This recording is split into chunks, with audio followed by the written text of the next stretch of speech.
दोस्तों, आज की यह वीडियो आपके लिए बहुत ही खास होने वाली है, तो पूरी जानकारी के लिए वीडियो को पूरा जरूर देखना। वीडियो को शुरू करने से पहले अगर आप महात्मा गौतम बुद्ध को मानते हैं तो प्लीज चैनल को जरूर सब्सक्राइब करें। तो चलिए दोस्तों, वीडियो को शुरू करते हैं।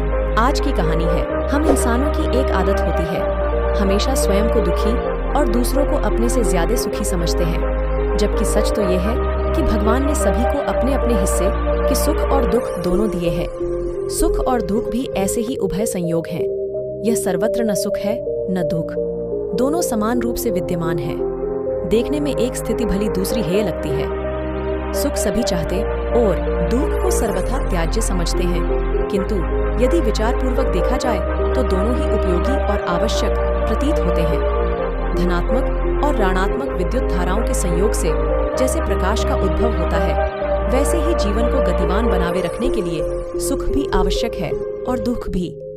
बात उन दिनों की है जब महात्मा बुद्ध विश्व में भ्रमण करते हुए लोगों को ज्ञान बांटा करते थे और बौद्ध धर्म का प्रचार किया करते थे। एक बार महात्मा बुद्ध अपने शिष्यों के साथ एक वृक्ष नीचे ध्यान मुद्रा में बैठे थे।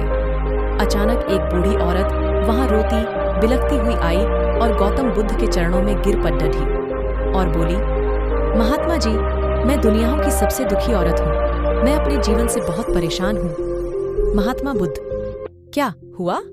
आप क्यों दुखी हैं? बूढ़ी औरत, भगवान, मेरा एक ही पुत्र था जो मेरे बुढ़ापे का एकमात्र सहारा था। कल रात तीव्र बुखार से उसकी मृत्यु हो गई। उसके बाद मेरे ऊपर जैसे दुखों का पहाड़ टूट पड़ रहा है। मैं बहुत दुखी हूँ। ईश्वर ने मेरे साथ ऐसा क्यों किया? अब मैं किसके सहारे जीऊंगी?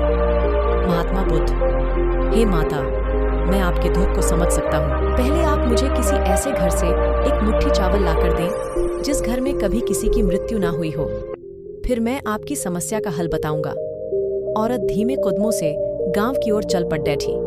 पूरे दिन वो इधर से उधर सभी लोगों के घर में भटकती रही, लेकिन उसे कहीं ऐसा घर नहीं मिला जहाँ कभी किसी की मृत्यु ना हुई हो और जहाँ कोई दुख ना हो। हर कोई अपने दुखों से परेशान था। सबके पास अपनी एक अलग समस्या थी। शाम को वह औरत फिर से महात्मा बुद्ध के पास पहुंची। औरत को खाली हाथ लौटा देखकर बुद्ध ने कहा, हे माता, क्या हुआ? आप खाली हाथ क्यों लौटी हैं? बूढ़ी औरत, महात्मा जी, मैं पूरे गांव में घूम आई, लेकिन मुझे एक भी घर ऐसा नहीं मिला जहां कभी किसी की मृत्यु ना हुई हो। सभी लोगों के पास अपना अलग दुख था। गौतम बुद्ध, माता जी, यही बात मैं आपको बताना चाहता था कि इस दुनिया में हर कोई दुखी है। सबके पास दुख का एक अलग कारण है।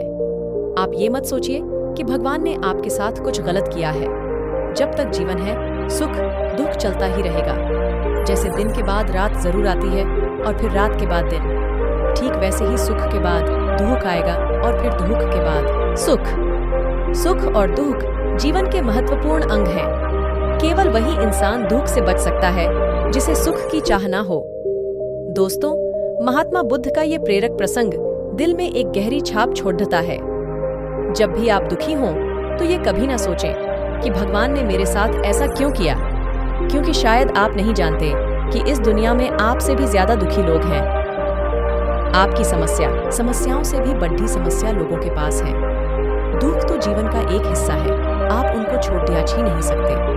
तो किसी भी समस्या से डरे नहीं, घबराएं नहीं। अंधेरी रात के बाद सूर्योदय जरूर होता है, ये प्रकृति का नियम है। आपके भी दुख एक दिन खत्म हो जाएंगे और फिर से सुखमय मुस्कुराता सूर्योदय होगा। बस हंस कर जिए, मुस्कुरा कर जिए और खुशियां बांटते चले। दुखी सब हैं, कुछ दुखी हैं, कुछ दुखी होने की प्रक्रिया में है। उस प्रक्रिया का नाम क्या होता है? सुख। सुख क्या है?